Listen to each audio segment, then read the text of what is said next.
First ever factory outlet Mukunda jewelleries KBHP Somajiguda Suchitra Hanamkonda Kothapet Chandanagar Khammam. నమస్కారం. కార్తీక పురాణం రెండో రోజు పారాయణలోకి వచ్చాం. ఈ రోజుని యమ ద్వితీయ అంటారు, భగినీ హస్త భోజనంగా చెప్తారు. ఈ భగినీ హస్త భోజనం రోజున తోబుట్టు ఇంటికెళ్ళి ఆమె చేతి భోజనం చేసి రావాలి. ఆమెకి ఏదైనా కానుకిచ్చి అక్షింతలు వేసి, ఒకవేళ ఆమె అక్క అయితే ఆమె దగ్గర నుంచి ఆశీర్వచనాలు తీసుకుని రావాల్సిన రోజు. తోటికి మనకి చెల్లెలు తోబుట్టు లేకపోతే ఆ వరసకి అయిన వాళ్ళని ఎవరి దగ్గరైనా వెళ్ళి భోజనం చేయవచ్చు. అయితే ఈ రోజున ఏం చేయమంటున్నారు? తరిగిన వస్తువులు తినకూడదు. కొన్ని ప్రాంతాల్లో ఈ నియమం ఉందండి, అందరికీ చెప్పటం లేదు, కొంతమంది చేస్తారట్లా. ఈరోజు తామర పువ్వు, ఉప్పు, నూనె వీటిని దానంగా ఇస్తారట. ఇక పురాణంలోకి వెళ్దాం. సోమవార వ్రత మహాత్మ్యం గురించి చెప్తున్నారు. వశిష్ఠ మహర్షి జనక రాజర్షికి కార్తీక పురాణాన్ని వివరిస్తూ కార్తీక సోమవార మహాత్మ్యాన్ని వివరించారు. కార్తీకంలో 4 లేదా 5 సోమవారాలు కనపడతాయి మనకి.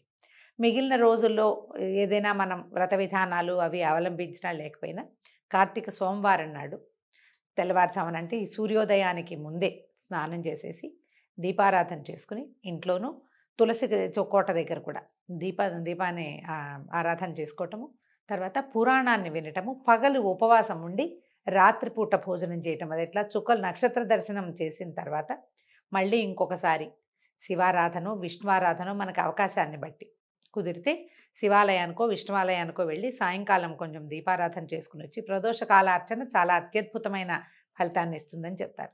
నక్షత్ర దర్శనం అయిన తర్వాత భోజనం చేయాలి. ఈ సోమవార వ్రతం గురించి చెప్తున్నారు.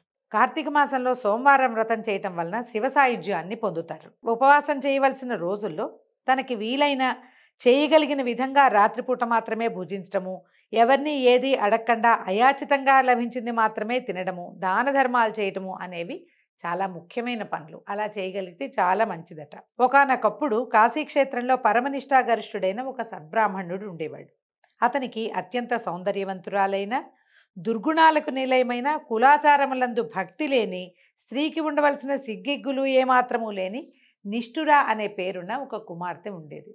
నిష్ఠురను మంచిదారిలో పెట్టడానికి తండ్రి నయాన భయాన ఎన్నో విధాలుగా ప్రయత్నించి విఫలుడయ్యాడు. యవ్వనవతి అయిన నిష్ఠురను సౌరాష్ట్ర దేశస్థుడైన మిత్రవర్మ అనే బ్రాహ్మణుడికిచ్చి వివాహం జరిపించాడు. మిత్రవర్మ భార్య సౌందర్యానికి దాసుడై మురిసిపోతూ ఆమె ఎంత నిర్లక్ష్యంగా వ్యవహరించినప్పటికీ ఎంతో ప్రేమానురాగాలతో చూసుకుంటూ ఉండేవాడు. నిష్ఠుర భర్తకు చెప్పకుండా స్వేచ్ఛగా తిరుగుతూ ఉండేది. ఆమె భర్తతోటి సరిగ్గా ఉండేది కాదు. ఇంట్లో ఒక కులాంగన చేయవలసినటువంటి నియమనిష్టల్ని ఏవి పాటించేది కాదు, కులాచారాలని పాటించేది కాదు, అతిథి అభ్యాగతులను కూడా పెద్దగా చూసేది కాదు. చూడకుండా అమ్మాయి ఏం చేసేదట, ఇతరులతోటి పరపురుషులతోటి స్నేహాలు నేర్పేది. అయితే ఈమె పద్ధతులు భరించలేక, ఆమె మితిమీరి ప్రవర్తిస్తోందని అత్తమామలు ప్రవర్తన భరించలేక కుమారుడికి భార్య మీద కలిగినటువంటి వ్యామోహాన్ని ఆపలేక వాళ్లే ఇల్లు వదిలిపెట్టి వెళ్ళిపోయారు. అత్తమామలు ఇల్లు వదిలిపెట్టేశారట. పెద్దవాళ్ల అడ్డు కూడా లేకపోవడంతో నిష్ఠుర ఆగడాలకి అడ్డు అదుపు రెండూ లేకుండా పోయాయి.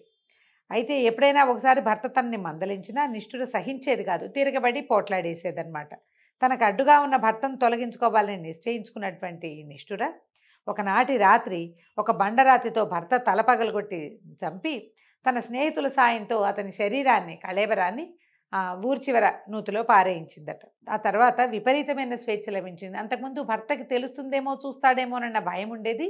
ఇప్పుడు ఆ భయం కూడా ఆమెకి ఏదీ లేకపోయింది. వీటులతో సాంగత్యం పెంచుకుంటూ పోయింది. రెచ్చిపోయి విచ్చలవిడిగా ప్రవర్తించినటువంటి నిష్ఠురకి కాలక్రమంగా జవసత్వాలు తగ్గిపోయాయి. వార్ధక్యం ముంచుకొచ్చింది మీదకి.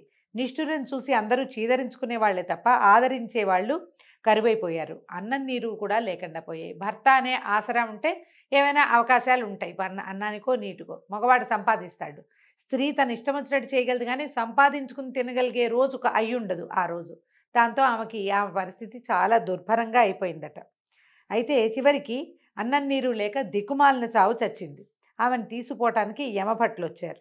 యమభట్లు ఆమెను యమలోకానికి తీసుకెళ్ళి వాటిని ఎన్నో రకాల చేసిన పాపకర్మలన్నిటినీ అనుభవింపచేసి, ఆ అనుభవించడం కూడా ఎట్లా చేయించారట, ముళ్ళలో పడుకోబెట్టేవారట. తర్వాత నూనెలో వేయించేవారు.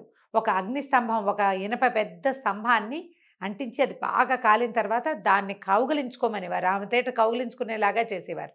ఇలాంటి ప్రవర్తన వాళ్ళకి నరకంలో అటువంటి శిక్షలు పడతాయట.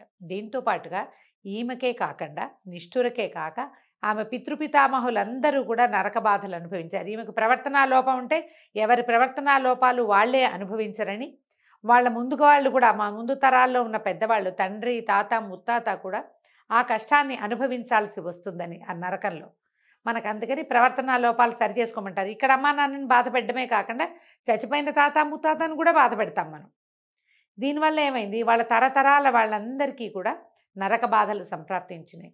ఎంతో కాలం నరకంలో నానా శిక్షలు అనుభవించి చివరికి నిష్ఠుర కొన్ని వందల జన్మలు రకరకాల యోనుల యందు పుట్టింది.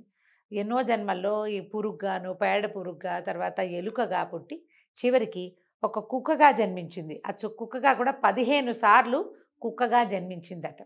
అయితే ఒకనాడు ఈ కుక్కగా పుట్టిన నిష్ఠుర ఆకలికి నకనకలాడుతూ ఆహారంతో అల్లల్లాడుతూ తిరుగుతోంది. అది కాశీక్షేత్రం ఆమె ఉన్నది. ఆ కాశీక్షేత్రంలో ఆ రోజున ఏ ఆహారము లభించలేదు. అంతకుముందు ఏదో తింటూ ఉండేది. ఒకనాడు విప్రుడు పగలంతా ఉపవాసం ఉండి కార్తీక సోమవార వ్రత పూజ చేసుకుని ఆ ప్రసాదాన్ని ఆరు బయట పెట్టి నక్షత్రం దర్శనం చేసుకుంటున్నాడు. అయితే ఈ ప్రసాదం అంటే బలి అన్నం అని వదులుతారు. ఈ బలి అన్నాన్ని వదలటము సంస్కృత నాటకాల్లో కూడా అక్కడ మనకి చాలా చోట్ల కనపడుతుందండి. కావ్యాల్లో కనిపిస్తుంది, పురాణంలో కనపడుతుంది.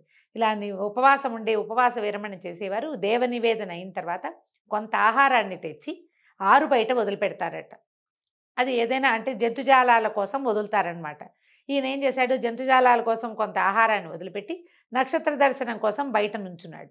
ఆయన నక్షత్రాల కోసం ఆయన ఉన్న చోట చాలా చెట్లు ఉన్నాయి, కొంచెం అవతలకు వెళ్ళాడు. అయితే ఈ ఆకలితో నకనకలాడుతూ పొద్దునుంచి ఊరంతా తిరుగుతున్న ఈ నిష్ఠుర, కుక్క స్వరూపంలో ఉన్న ఈ నిష్ఠుర ఆ బలి అన్నాన్ని తినేసింది. అయితే ఉదయం నుంచి ఏమీ తినకుండా సాయంకాలం శివప్రసాదాన్ని భుజించేసరికల్లా ఆమెకి వెంటనే జ్ఞానోదయమయ్యి ఆమె తాలూకు అన్ని జన్మలు ఏ పాపం చేయటం వల్ల తను ఈ జన్మ ఎత్తిందో, దీని ముందు ఎన్ని రకాల జన్మలు ఎత్తిందో, ఎన్ని శిక్షలు అనుభవించిందో నరకంలో, ఆ పైగా తన తాత తండ్రులు కూడా శిక్షింపబడతారని యమధర్మరాజు చెప్పిన దాంతో సహా మొత్తం జ్ఞాపకం వచ్చేసినాయట. పూర్వజన్మ స్మృతి కలిగింది. పూర్వజన్మ స్మృతి ఒక జన్మ, తన ముందు జన్మ కాకుండా అనేక జన్మాలు ఎత్తిన సంగతి మొత్తం జ్ఞాపకం వచ్చింది. జ్ఞాపకం వచ్చేసరికల్లా ఇక వేరే దుఃఖంతో అయ్యో నేను ఎంత పని చేశాను, ఇలాంటి జీవితం వచ్చింది నాకని పెద్ద కేక పెట్టి ఏడ్చిందట. ఏడ్చేసరికల్లా ఆయన ఆశ్చర్యపోయాడు. కుక్క ఏదో తింటోందని ఆయనకి అర్థమైంది. దగ్గరకు వచ్చి చూసరికల్లా ఆ కుక్క మహా దుఃఖంతో ఏడుస్తూ మానవ స్వరంతో మాట్లాడింది, నన్ను రక్షించు, నన్ను కాపాడు అని అడిగింది. అడిగేసరికల్లా అప్పుడు ఆయన ఏమిటమ్మా ఏం జరిగింది అంటే, అప్పుడు ఈ కుక్క రూపంలో ఉన్న నిష్ఠుర తను ఎలాంటి జీవితాన్ని గడిపింది, తను ఏం చేసింది, దానివల్ల తనకు ఎలాంటి శిక్షలు లభించినాయి, ఎన్నిసార్లు తను ఇలాగా కుక్కగా జన్మించింది, వేరే విధాల మొత్తం కథ అంతా చెప్పి నన్ను ఇందులో నుంచి రక్షించు, ఈ జనన మరణ చక్రం నుంచి నన్ను బయటపడేయి, నువ్వు పెట్టిన బల్యన్నాన్ని తినటం వల్లే నాకు ఈ పూర్వజన్మ స్మృతి కలిగింది, ఈ స్మృతితో నేను బతకలేను, మనం ఏం చేశామో మనకు అర్థమవుతూ ఉంటే ఉండలేకపోతాం, ఈ స్మృతులతోటి నేను బతకలేను, నన్ను ఏదో రకంగా నన్ను ఉద్ధరించమని పరిపరి విధాలా ప్రార్థించింది. అయితే దయార్ద్ర హృదయుడైనటువంటి ఆ విప్రుడు కుక్కగా ఉన్న నిష్ఠుర పూర్వజన్మ వృత్తాంతం అంతా విని తను బలిగా పెట్టిన శివప్రసాదం తిన్నందువల్లే ఆమెకి స్మృతి కలిగిందని అర్థం చేసుకున్నాడు. ఆయన ఏం చేశాడంటే ఆ సోమవారం కార్తీకంలో ఆ సోమవారం నాడు తను చేసినటువంటి సోమవార వ్రత ఫలితాన్ని ఈ నిష్ఠురకి ధారపోసాడట, సశాస్త్రంగా ధారపోసాడు. దాంతో ఈ కుక్క జన్మలో ఉన్నటువంటి నిష్ఠురకి జన్మజన్మాంతరాల్లోని పాపాలన్నీ పటాపంచలై దివ్య రూపం లభించింది, శివానుగ్రహం కూడా కలిగింది. కైలాసం నుంచి పుష్పక విమానం వచ్చి ఈ నిష్ఠురను దానిలో ఎక్కించుకుని ఒక విమానం లాంటిది వచ్చింది. పుష్పక విమానం కైలాసంలో కూడా ఉండొచ్చు.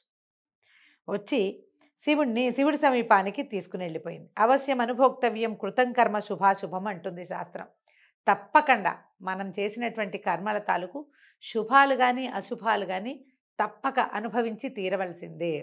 అయితే మనం చేసిన దీన్ని ఏంటంటే ఆయా రూపాలలో ఏ రూపంలో చేసామో ఆ రూపంలోనే అనుభవించడం కాదు, మరు జన్మల్లో కూడా అనుభవించవలసే వస్తుంది.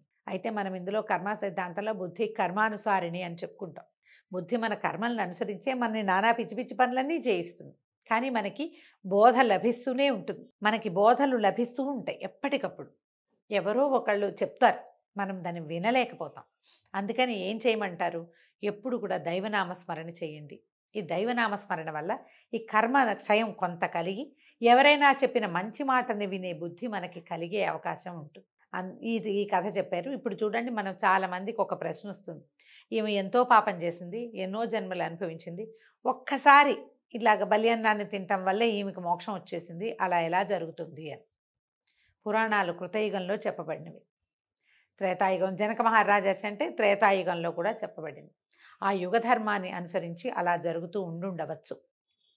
మనకి ఇప్పుడు కూడా మనం చేసిన తప్పుని మనం తెలుసుకుని ఆ తప్పుని భగవంతుడికి నివేదించి, ఎవరి వల్ల తప్పు చేశామో వాళ్ళకు కూడా చెప్పి పశ్చాత్తాపపడి మళ్ళీ ఆ తప్పు చేయకుండా ఉండి భగవన్నామ సంకీర్తన చేసుకునే వాళ్ళకి అవకాశం లభిస్తుందని చెప్తుంది పురాణం. ఈ రోజుతోటి రెండో రోజు పారాయణ పూర్తయింది. రేపు ఉదయం మళ్ళీ కలుసుకుందాం. నమస్కారం.